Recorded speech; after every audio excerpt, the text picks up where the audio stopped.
Doon namin. Oo, saan na tayo punta? Doon na kayo. Pwede na doon. Pwede naman kumain doon? Ay, hindi pa. Wala pa. Pwede na kain. Andito yung andito yung isang bisita mo. Kawawa na. Hindi Hindi, sa may meron garden. pa tayo. Di ba sa garden yung pinasok natin? Yung may mga pwede piyaya? yun. Yung Pwede na. piyaya, yun ang sinasabi. Pwede na, pwede na. Pwede na sa loob.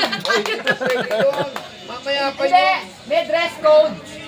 Dress gold. Ito may tanong ka isa pa. May dress code.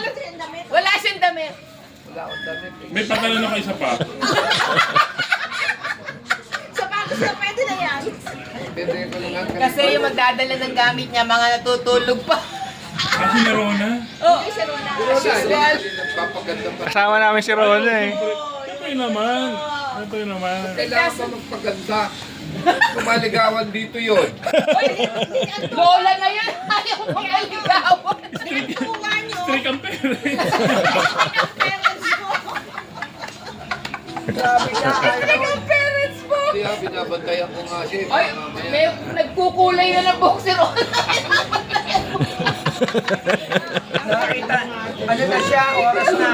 Para siya maligawan. Sabi ni Rona, yung ate doon, kukulay na ang buhok eh. Panay na nga ang gym ni Rona eh. Tingin-tingin si Hero talaga. Patinig sa sabang. Ibang lalaki doon sa ano. Ay mo ba na na-appreciate pa siya kahit nagkukulay na siya ng buhok?